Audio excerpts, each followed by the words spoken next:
What do we know and what don't we know about the Nord Stream 1 and Nord Stream 2 damage?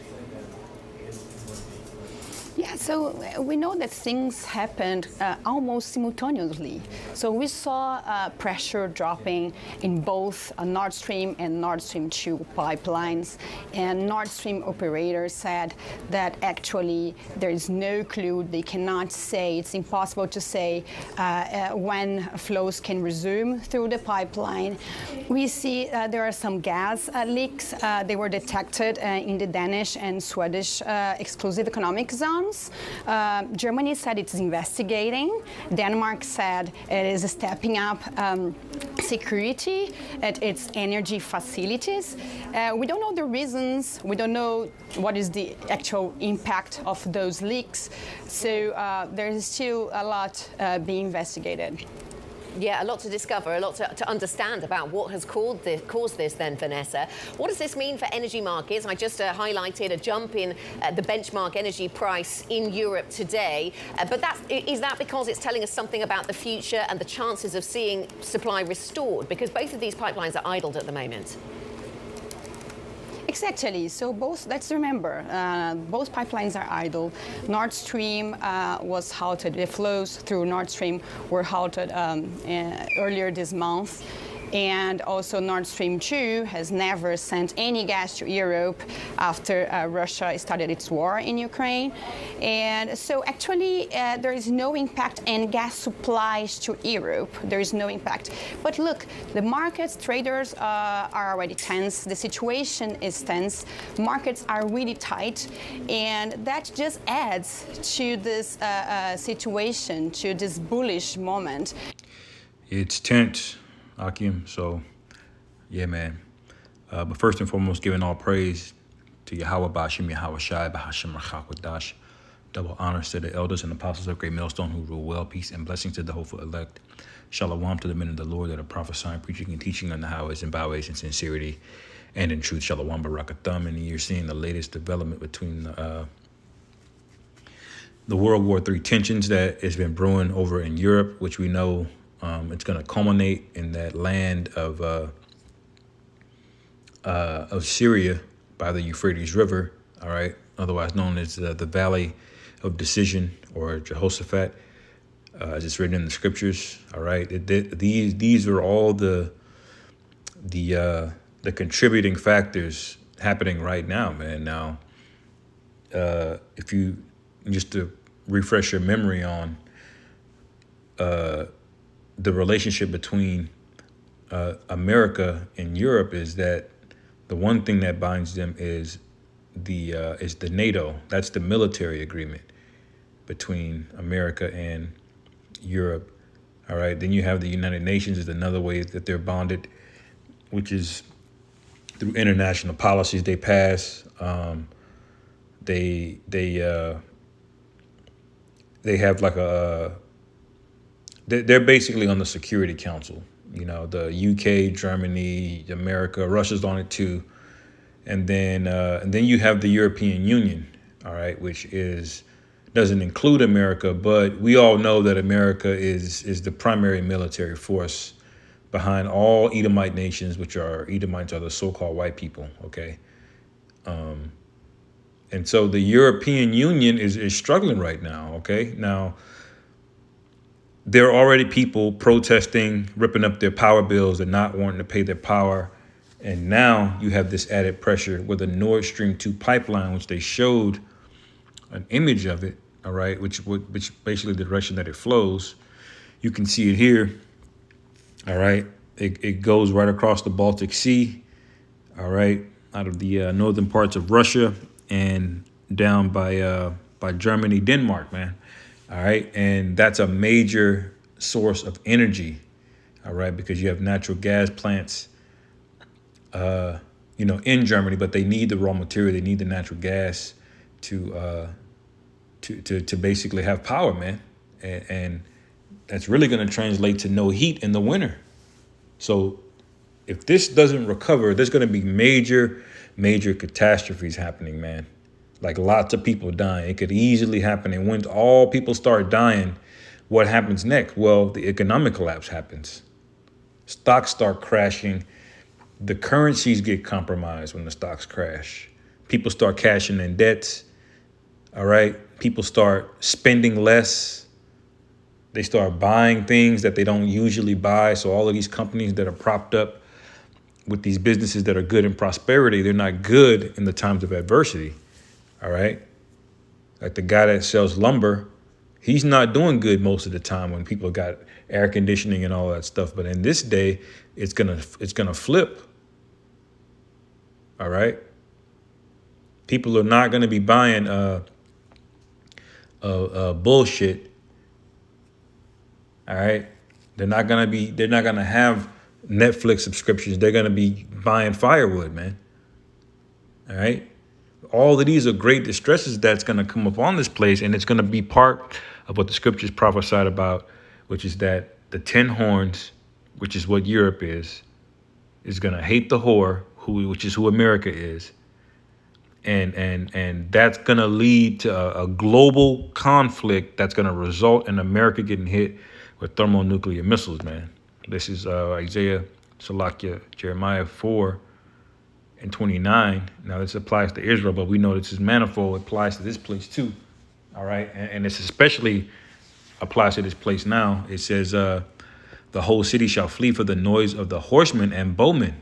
They shall go into thickets and climb up on the rocks. Every city shall be forsaken and not a man dwell there. And that's getting ready to happen in Europe, man.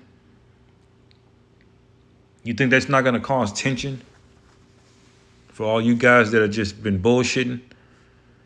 All right. It says, every city shall be forsaken and not a man dwell therein. It says, and when thou art spoiled, what wilt thou do? Though thou clothest thyself in crimson and deckest thee with ornaments of gold. That's very familiar to the whore.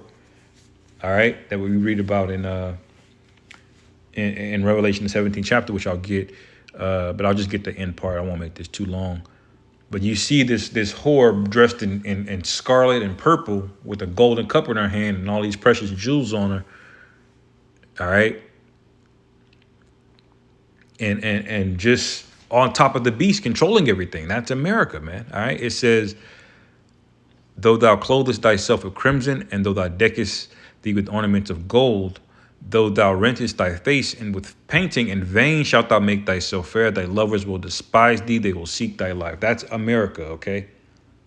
Europe is going to despise them. And why? Because all of this started with America putting sanctions on Russia and insisting on war.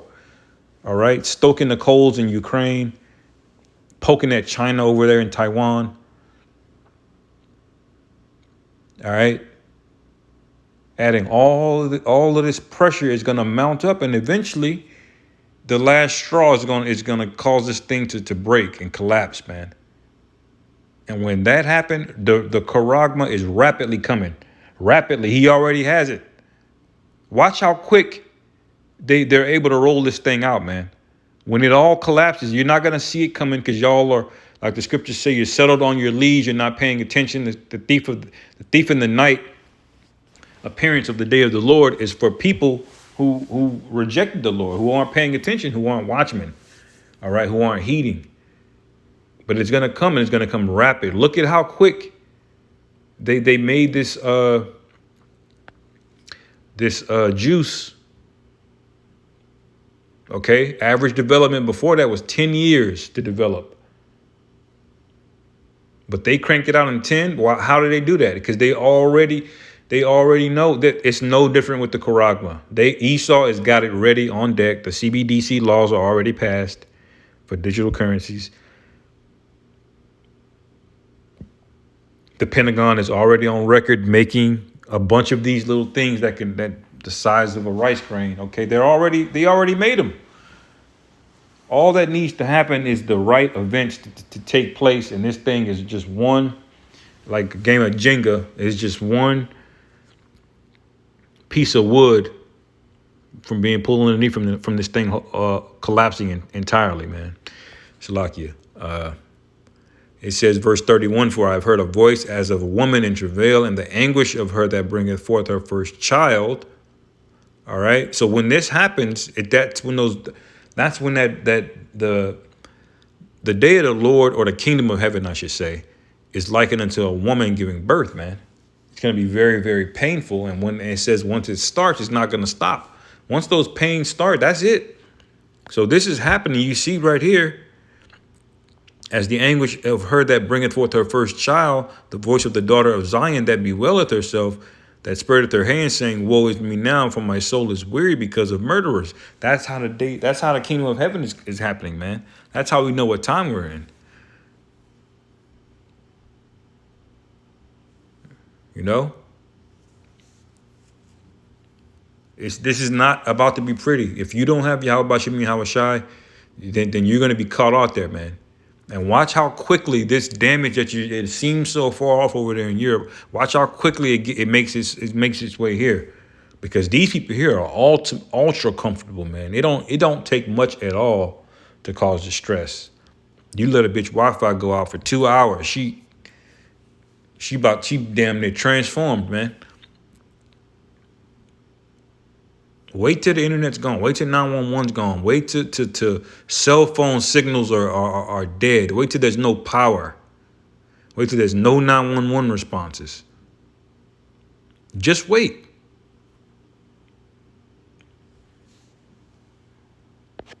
Y'all out here playing, man.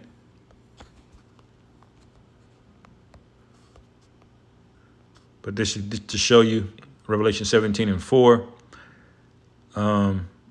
It says, so he carried me away in the spirit into the wilderness, and I saw a woman sit up on a scarlet colored beast, full of names of blasphemy, having 7 heads and 10 horns. The 7 heads and 10 horns are the European nations. All right. Of Esau, Edom, pretty much. It says, but it doesn't include Russia. All right. It says, and the woman was arrayed in purple and scarlet color and decked with gold and precious stones and pearls, having a golden cup in her hand full of abominations and her filthiness of her fornication. And you can read Nahum, the 3rd chapter, to see what's the end result of this harlot here, man. All right. It speaks about the same thing, but I'm just skip on down to the main point, verse 16. It says, and then the 10 horns which thou sawest upon the beast, these shall hate the whore, shall make her desolate and naked. Now, because right now you have to think about it. The people in Europe right now, their governments, they're kind of like, they're allies. They're not friends, they're allies, meaning they don't really like America, but they see the value and benefits of America. And that's how most Europeans see America. But what's going to change their mind where they're going to hate America? Well, this could easily be it. People out there freezing to death. People out there just getting done bad, man, especially you women, man. No power. That's going to be limited responses or first responses. Salakia. Yeah, it could get real bad real quick out there, man. Them Europeans, they'll protest. They'll get out in the streets a lot faster than you docile Americans will, man. I'll give them that. That's gonna cause a pure hatred, because see, it's gonna come a time where the people that's docile, these politicians that nobody will dare touch, the royal family, will wait until they're about to freeze to death. They got no food. They're gonna have no qualms about finding a politician, man. Their life's gonna be in danger. They're gonna flee. If this thing goes the way that I think, that I pray it does soon, where you have massive power shortages, okay, then this could lead to damn, I lost my thought. This could lead to basically that last frantic end where they all start scrambling, man. You know? And Jacob's trouble, all of that, because you know you got Jake over there in Europe. You know? You got famines, all of these different things, you know, going down basically. All right. But It's lucky anyway, man. That's all I really wanted to show you on that. Revelation 17:16, and the 10 horns which thou sawest upon the beast, these shall hate the whore, and make her desolate and naked, and shall eat her flesh and burn her with fire. All right. So that they're going to be so angry. Now, what's going to cause them to do that? The famine, the threat. Oh, that's what I was going to say. This could be that prophecy where you see these elites fleeing into bunkers, man. That could happen right now. Where because these politicians, when they got people out there freezing to death, and these people, their own people, are willing to put hands on them, because that witchcraft, that spell, that their power figures or authority figures, once that spell gets dissolved, the politicians, their lives are in danger because of what they've done. They've ruled over the people unjustly. They've let America, the whore, dictate terms to them, start a fight with their next door neighbor, but they don't live in the neighborhood. You know? And they're gonna flee. This prophecy where they fall into the clefts of the rocks, and it says, though they dig into hell, thence will I bring them out. They're gonna go underground, underwater. They're gonna try to go in outer space. This could be that time, man. Because if once the UK collapses like that, man, that's a wrap for Europe. It's all coming. Germany's next, then France. All right. Once those two happen, then you know Spain and Italy, and then that's the West basically, because the rest of those states in the middle, east of like Italy and Germany, it's kind of, you get into like kind of the Balkan states, like closer towards the old Soviet Union. You still got European nations there, but like if I go back to this, yeah, you got Poland, you know, but that's gonna be a wrap. That's gonna be the collapse, man. Then you're gonna have troops marching in the Middle East. They're gonna want that oil, you see. But anyway, man, I'll end it there. Hopefully, you brothers were edified. Call Allah Yahweh Ba'ashem Yahweh Shai Ba'ashem Rachak Wadash Wa Abba Babal and Shalom.